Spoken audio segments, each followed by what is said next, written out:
All right, good morning.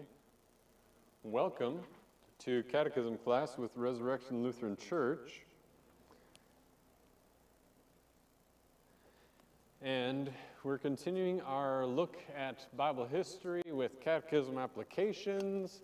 Thanks so much for joining us. You'll see me in just a moment after I blow out these candles. All right. Nice and bright today coming in behind me in that beautiful stained glass window. Here we are. Welcome. Old Testament. Last time we talked about the Passover. The Passover, if you think back to that, where does the name Passover come from? It comes from the angel of death passing over the houses that were marked with the blood of the Lamb. And this prefigured Jesus. This was a picture of what Jesus would do as being the blood of the perfect Lamb that saves us from death. Jesus Christ himself is the true Passover Lamb, the one that was foreshadowed in the original Passover. So today we are on Lesson 14, Slavery in Exodus, the Red Sea, Manna, and Quail. We've got an introduction. This is happening, in the mid to late 1400s BC, so like 1436 or so, 1446. The introduction at the top of the page. After the plague of the firstborn, from which the Israelites were spared by the blood of the Passover lamb, Pharaoh ordered the Israelites out of Egypt. The Egyptians gave them money to get them out of the country, but as happened before, Pharaoh had a change of heart, and he pursued the Israelites. If you're following along in your Bible, we'll be in Exodus chapters 12, 13, and 14, reading selected verses. Exodus chapter 12, beginning in verse 31. Hopefully you've got your Bible, you can follow along. And the two notes that we have underneath the introduction there. After the 10 plagues, Pharaoh had had enough and ordered the Israelites out of Egypt, and God was with his people visibly and with miracle-working power to rescue them. So Exodus 12, beginning in verse 31. During the night, Pharaoh summoned Moses and Aaron and said, "Up, leave my people, you and the Israelites. Go worship the Lord as you have requested. Take your flocks and herds as you have said, and go, and also bless me." The Egyptians urged the people to hurry and leave the country, for otherwise, they said, we will all die. So the people took their dough before the yeast was added and carried it on their shoulders in kneading troughs wrapped in clothing. The Israelites did as Moses instructed and asked the Egyptians for articles of silver and gold and for clothing. The Lord had made the Egyptians favorably disposed toward the people, and they gave them what they asked for, so they plundered the Egyptians. The Israelites journeyed from Ramses to Sukkot. There were about 600,000 men on foot, besides women and children. Many other people went up with them, as well as large droves of livestock, both flocks and herds. With the dough they had brought from Egypt, they baked cakes of unleavened bread. The dough was without yeast, because they had been driven out of Egypt and did not have time to prepare food for themselves. Now the length of time the Israelite people lived in Egypt was 430 years. At the end of the 430 years, to the very day, all the Lord's divisions left Egypt. Because the Lord kept vigil that night to bring them out of Egypt, on this night all the Israelites are to keep vigil to honor the Lord for the generations to come. That's Exodus 12, 31 to 42. Then we skip ahead to Exodus chapter 13, beginning in verse 17. When Pharaoh let the people go, God did not lead them on the road through the Philistine country, though that was shorter. For God said, if they face war, they might change their minds and return to Egypt. So God led the people around by the desert road toward the Red Sea. The Israelites went up out of Egypt armed for battle. Moses took the bones of Joseph with him, because Joseph had made the sons of Israel swear an oath. He had said, God will surely come to your aid, and then you must carry my bones up with you from this place. After leaving Sukkot, they camped at Etham on the edge of the desert. By day, the Lord went ahead of them in a pillar of cloud to guide them on their way, and by night in a pillar of fire to give them light, so that they could travel by day or night. Neither the pillar of cloud by day nor the pillar of fire by night left its place in front of the people. That's Exodus 13, 17 through 22. And now we continue through Exodus 14 in its entirety. Then the Lord said to Moses, "Tell the Israelites to turn back and encamp near Pi-hahiroth, between Migdol and the sea. They are to encamp by the sea directly opposite Baal-zephon. Pharaoh will think, the Israelites are wandering around in the land in confusion, hemmed in by the desert. And I will harden Pharaoh's heart, and he will pursue them. But I will gain glory for myself through Pharaoh and all his army, and the Egyptians will know that I am the Lord." So the Israelites did this. When the king of Egypt was told that the people had fled, Pharaoh and his officials changed their mind about them and said, "What have we done? We have let the Israelites go and have lost their services." So he had his chariot made ready and took his army with him. He took 600 of the best chariots along with all the other chariots of Egypt, with officers over all of them. The Lord hardened the heart of Pharaoh, king of Egypt, so that he pursued the Israelites who were marching out boldly. The Egyptians, all Pharaoh's horses and chariots, horsemen and troops, pursued the Israelites and overtook them as they camped by the sea near Pi-hahiroth, opposite Baal-zephon. As Pharaoh approached, the Israelites looked up, and there were the Egyptians marching after them. They were terrified and cried out to the Lord. They said to Moses, "Was it because there were no graves in Egypt that you have brought us to the desert to die? What have you done to us by bringing us out of Egypt? Didn't we say to you in Egypt, 'Leave us alone, let us serve the Egyptians'? It would have been better for us to serve the Egyptians than to die in the desert." Moses answered the people, "Do not be afraid. Stand firm, and you will see the deliverance the Lord will bring you today. The Egyptians you see today, you will never see again. The Lord will fight for you. You need only to be still." Then the Lord said to Moses, "Why are you crying out to me? Tell the Israelites to move on. Raise your staff and stretch out your hand over the sea to divide the water, so that the Israelites can go through the sea on dry ground. I will harden the hearts of the Egyptians so that they will go in after them, and I will gain glory through Pharaoh and all his army, through his chariots and his horsemen. The Egyptians will know that I am the Lord when I gain glory through Pharaoh, his chariots, and his horsemen." Then the angel of God, who had been traveling in front of Israel's army, withdrew and went behind them. The pillar of cloud also moved from in front and stood behind them, coming between the armies of Egypt and Israel.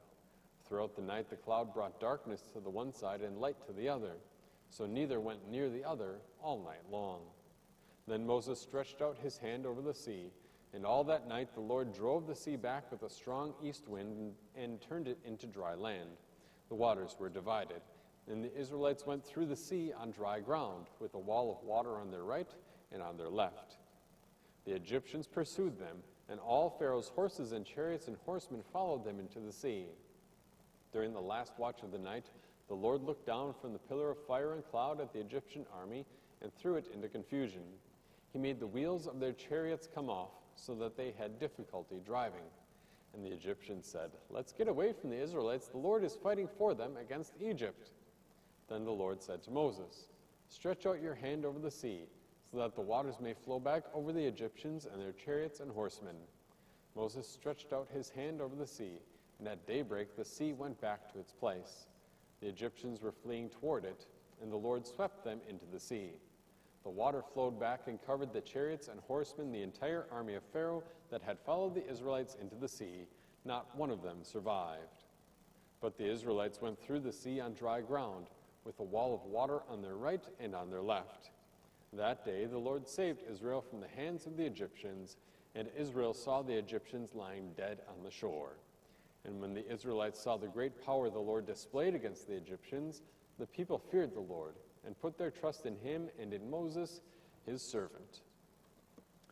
All right, that is our reading for today. I'm going to go through number 9, and then the next section, chapter 16 and 17, I will leave to you.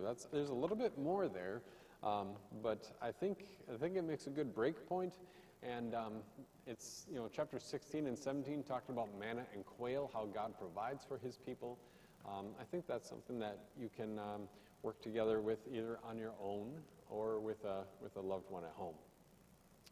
So number 1, Why did Pharaoh and the people of Egypt want the Israelites to go? Look at chapter 12, verse 33.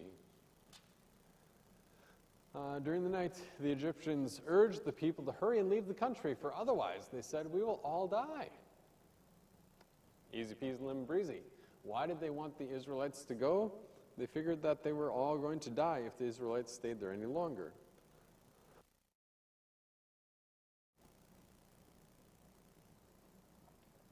Number 2, they didn't have time to make bread dough with yeast, so the bread they make was unleavened. What is unleavened bread like? So yeast, we get the little jar at the store, and maybe you make bread at home, mix it in the bread maker, and in an hour, maybe 2, then you have bread. But if you're making bread with, like they basically did like sourdough bread, where it would collect yeast from the air, and then you'd mix that dough that has the yeast from the air that's collected from the air. You mix that dough into your batch of dough, and then you have to let it rise, like for a good 6 hours sometimes, maybe 8 hours or overnight or something like that. They didn't have that kind of time.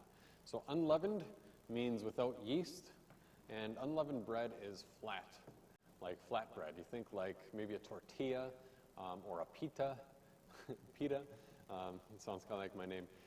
Or maybe a cracker if you really crisp it up a little bit, but it's basically a flat bread. Number 3, what did the Israelites receive from the Egyptians? Chapter 12, verses 35 and 36. The Israelites did as Moses instructed and asked the Egyptians for articles of silver and gold and for clothing. The Lord had made the Egyptians favorably disposed toward the people, and they gave them what they asked for. Gold, silver, and clothing.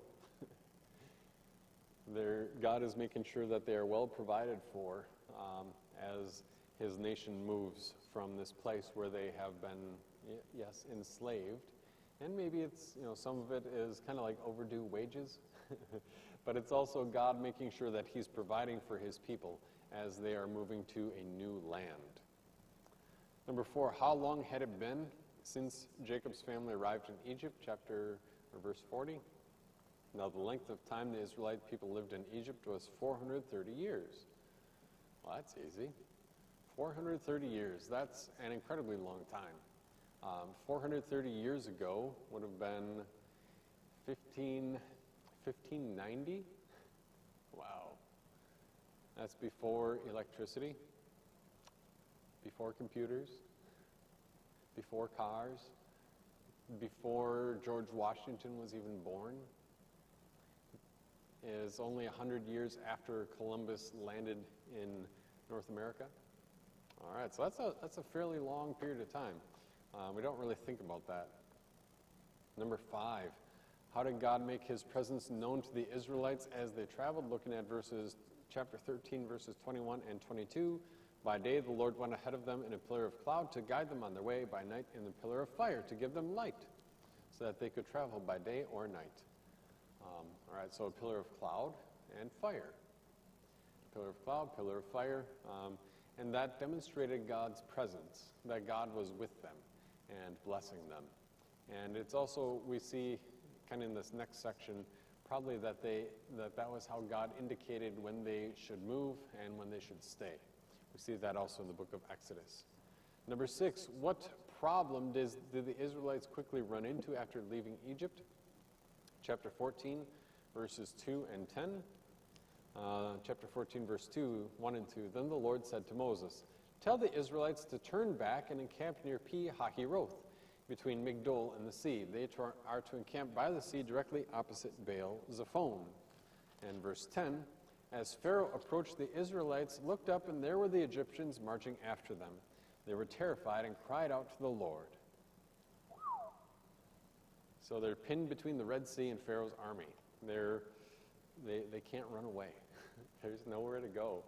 They can't get up on a mountain or get through a mountain pass and then block it off. They're all spread out along the seashore, and they can't run away. So it looks like they are stuck. Number 7, what was God's solution for Moses to save his people from destruction? One of the things that you recognize before we get to verse 16, look at verses 13, 14, and 15. The people complain to Moses. Moses says, don't be afraid, the Lord will deliver you. The Lord will fight for you. He's very strong and confident when he's speaking to the Israelites. And then verse 15, God's like, Moses, why are you complaining to me? I'll tell you what to do. And so, I mean, that's probably just a part of leadership, and maybe prophetic leadership here as God's prophet, where he has to tell them, even though he himself doesn't see how it's going to happen, and he himself brings his complaint privately to the Lord. At the same time, he holds up for the people exactly what God had promised. God had said, go camp this way. That's what he said at the beginning of chapter 14. So God obviously has a plan to rescue his people and to destroy the Egyptians. And so that's what Moses is going on. Basically what God had said back in chapter 14, verses 1, 2, and 3. But then he prays to God, and he's like, all right, I'm getting nervous, and the people are complaining to me, and God's like, why are you upset? Here's what you should do. So verse 16, raise your staff and stretch out your hand over the sea to divide the water so that the Israelites can go through the sea on dry ground. God parted the water of the Red Sea when Moses raised his staff. God used a strong east wind, as we see in the verses, verse 21 and following. God drove the sea back with a strong wind, but that wind is in connection with God's promise and God's command. Lift up your staff, and he will do this. Number 8. What is truly amazing is not only that the Red Sea parted, but how completely God worked this miracle. The ground wasn't even muddy. It was dry. What would have been the problem if they had crossed over on muddy, mucky ground? Just a few hours earlier, it was a lake. And lakes have, a lot of muck and pond scum and lake mud, and sand. Try walking through that, right? When you're sinking up to your shins or your knees in muck and mud.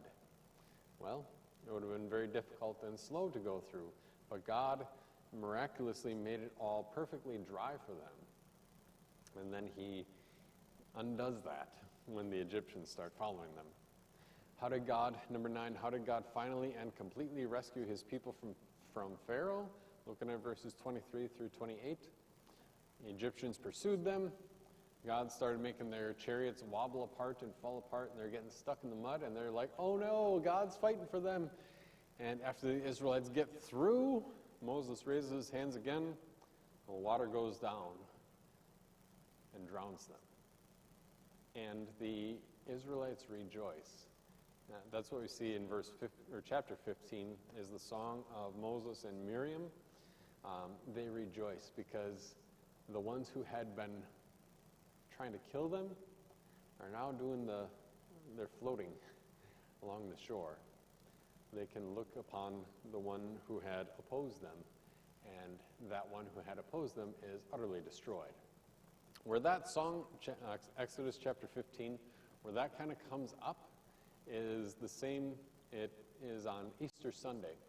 In the early service on Easter Sunday, uses this song of Moses and Miriam early on Easter Sunday, because it's the same thing, same idea, that the one who had opposed us, not the Egyptians, but death itself, sin, death, and the devil, we can rejoice because the tomb of Jesus is empty, death has been destroyed, and we can dance and sing for joy because Jesus has won.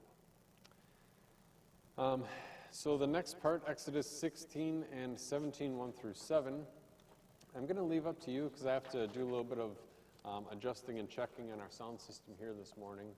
But I'll leave that up to you and the key questions and the homework.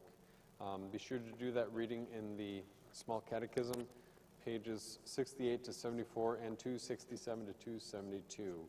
If you have any questions, feel free to contact me. Most of you know my email or phone. You can text or even message through Facebook. Thanks so much for joining us. God bless your day.